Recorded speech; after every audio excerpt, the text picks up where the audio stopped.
Good afternoon. We are here at Davao River banks, our fifth time, and I am very happy to be accompanied by a good friend from Germany, Miss Connie Gumban Rich, a very active leader also in the Filipino-German community, Yes. and of course the Nis ba? Nis. Tapos sa kanya. The Nis. Genevieve Gumban. Genevieve Gumban. And of course, the very active leader of the Protect the Davao River movement, si Tatay Mars. So Tatay Mars, the reason we're coming back because there is one member of the Kuan in the name of G.R. Ferrarin na according to him, Tita Arsenio gave my cell number. So now, although the texting was very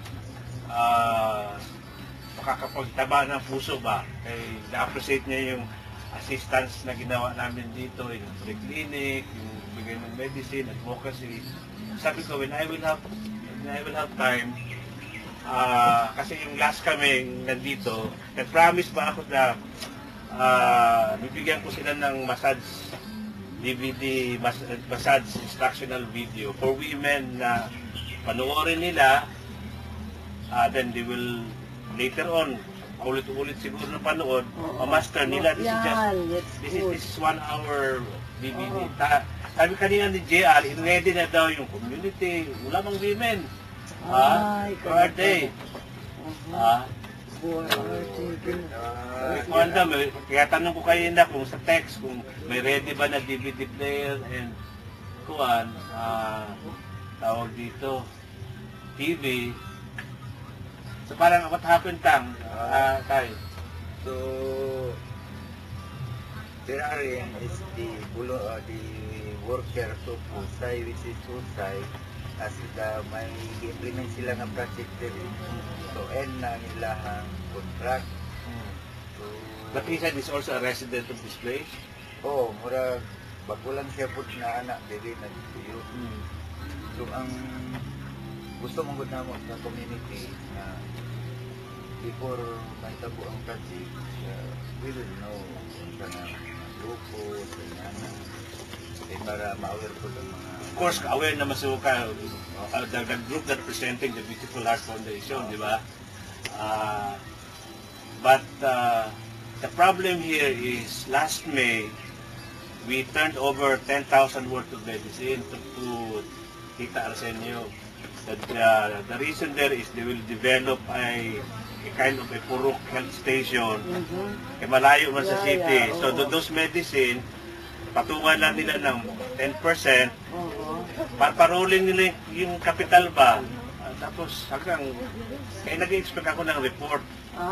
So wala yung Ngayon, wala na. So yan ang minsan sakit sa mga organizations ba na. Tapos kung mag-alis na yung in-charge, di wala ka ng contact person kung anong nangyari last time. In fact, sabi ko nga kanina, kung magandang pag pinatakbo nila, kasi more than 6 months naman, in-expect ko yung 10,000, baka naging 15 na yun, di ba? So, there are some foundations and movement and individuals na opportunista ba? They are using the organization na benefits sila. So, we have to protect the Davao River movement. This is the self-reliance organization. Okay. There are some foundations using the area, the data. So, we don't want that ugalik ba? Okay. Since Can you specify which organization or foundation?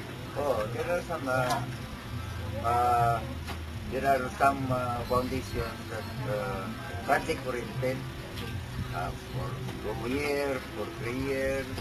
So they are using the community to have funding from outside. So in behalf of Protect the Davao River movement, we will have to consolidate that kind of foundations because we are serving the people through our principles. But you should identify because ours is Yeah, also a yeah. foundation. Yes, Beautiful there are land. some, Yeah. as of now, So you why must, the Philippines You must 1960 up to now, there's no development because there are some foundations using the But you should identify those because we can report that to. like what happened KKK project. KKK last Marcos time. So at sa pagkakaroon, wala na yun na butog sa napoy pangalan. So samahan ng nayon, Oh. nasama ang nayon. But those are government-funded organizations. So, what about the foundation that you were telling me? The foundation, The private using organization. their Kaundaran Foundation. Oh. So I am victim of that foundation also. We are using the community, some of those funding. and then they give the fund not here. They are not Yeah, giving they the are- fund. oh, They yeah. are, sarili nila. Kami, There ang are Beautiful some- Heart Foundation, Connie, the reason I was able to penetrate the area is during an invitation from one of the residents that would like to seek assistance daw ba, since I have a way to connect with the president of this country. But then I was asking for paperwork, documentation, wala man silang ma-turn over, so how can I help them? Yes. Diba? But other than that, still, I keep on coming back, no, one time last March 1 ba yun ta? March 2, 2008, we had a big whole day free clinic here. No? Yeah.